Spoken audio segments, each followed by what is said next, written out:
She had always known. Her parents had told her when she was 4 years old, in the specific way that good adoptive parents tell their children, warmly, carefully, without drama. You grew in another woman's belly, they said, but you grew in our hearts before that, and we chose you, and you are ours. She grew up knowing it was not a secret.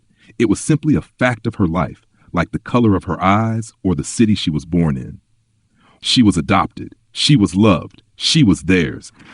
For 26 years, that was enough. And then something shifted.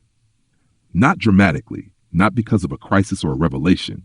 She was 30 years old, and she was sitting in a hospital waiting room while her mother, her real mother, the woman who had raised her, was having a routine procedure. And she looked at her hands, and she thought, where did these come from? And the question, once it had arrived, would not leave. Today, we're going to talk about the roots wound, a form of psychological injury that is unlike almost any other we have discussed on this channel, because it does not come from betrayal in the traditional sense. It does not come from someone choosing to hurt you. It comes from the collision between two fundamental human needs that cannot both be fully met at the same time. The need to know where you came from, and the need to belong completely to where you are. Dark psychology has studied what happens to adopted people who find their biological families, and what it has found is both more complicated and more human than almost any other story in the psychology of family. Her name is Leah. She grew up in Bordeaux with parents she describes as everything she could have asked for: warm, present, interested in who she was becoming. Her father was a teacher. Her mother was a nurse. They had one biological child, a son 2 years older than Leah, who treated her with the comfortable indifference of a brother who has always had a sister and never needed to think about it. It was, she says, a genuinely good childhood, not a performance of goodness, not the kind of childhood someone describes as good because they feel they owe their parents that description. Actually good. She felt loved. She felt safe. She felt like herself. The question that arrived in the hospital waiting room was not a rejection of any of that. She wants me to be very clear about this because she spent years feeling guilty for having the question at all, as if wanting to know where she came from was a form of ingratitude, as if searching for her biological family was a statement about the insufficiency of the family she had. It was not. And dark psychology is unambiguous about this. The desire to know one's biological origins is not disloyalty to adoptive parents. It is not a wound that good enough parenting should have healed. It is a separate and legitimate human need, the need that psychologists call genealogical bewilderment. And it exists independently of whether the adoptive family was good or bad, present or absent, loving or cold. She began searching when she was 30. It took 8 months. And when she found them, when the DNA results came back and the contacts were made, and the first message arrived from a woman named Sylviane, she felt something she had not expected to feel. She felt complete for about 3 weeks. Sylviane was 61 years old. She had given Leah up for adoption at 19, alone without support, in a situation she had never fully processed and had spent 4 decades trying not to think about. She had married. She had 2 other children, a son and a daughter, both in their 30s, who did not know Leah existed. The first phone call lasted 2 hours. Both women cried.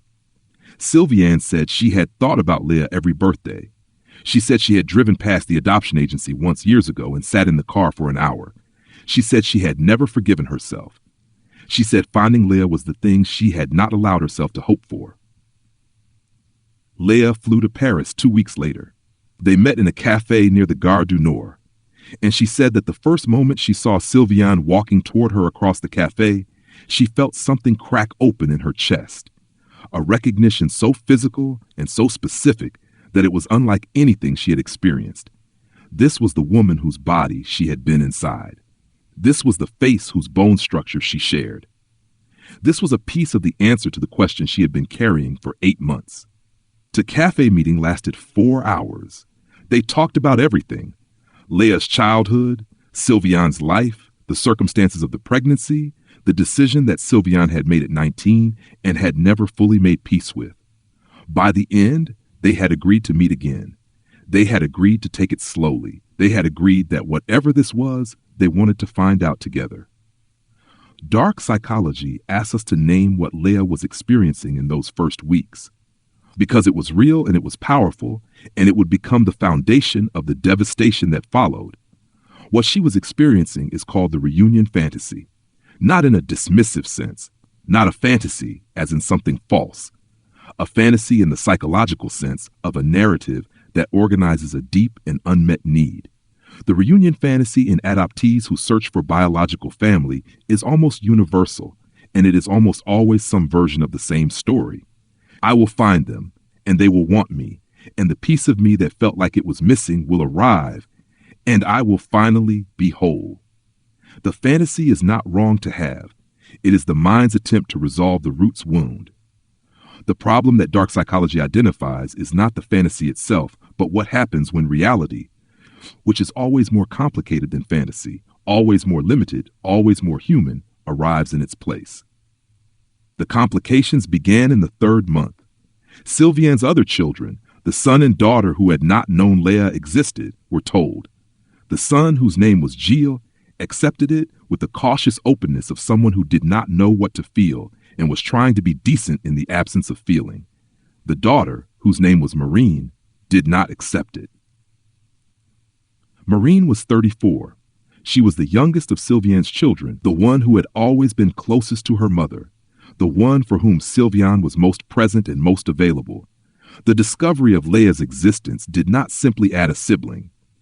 It retroactively changed the story Maureen had believed about her mother. It meant that Sylviane had a secret she had kept for 31 years.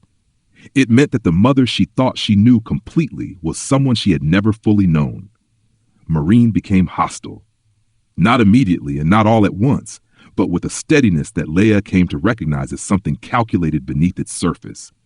Comments about Leah's presence in family conversations, a coldness at the one family gathering they both attended, a message sent to Leah directly late at night that said she was fine before you arrived. She does not need this, and neither do we.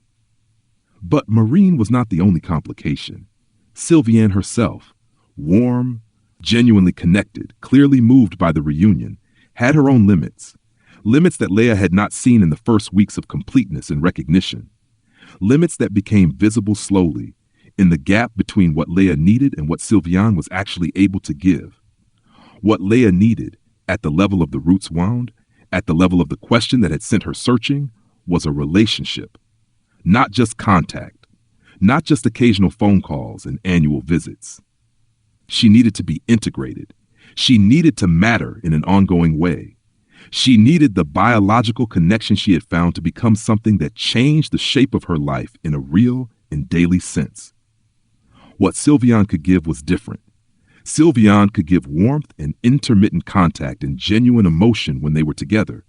But Sylviane also had a life that had been organized for 31 years around Leah's absence.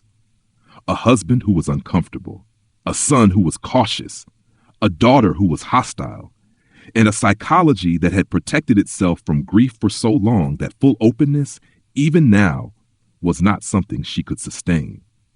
Dark psychology calls this the reunion reality collision, the moment when the fantasy, which was constructed to meet a need, encounters the actual human beings who cannot fulfill that need in the way the need requires. Leah told me that the moment she understood what was happening was at Christmas, 18 months after the first phone call.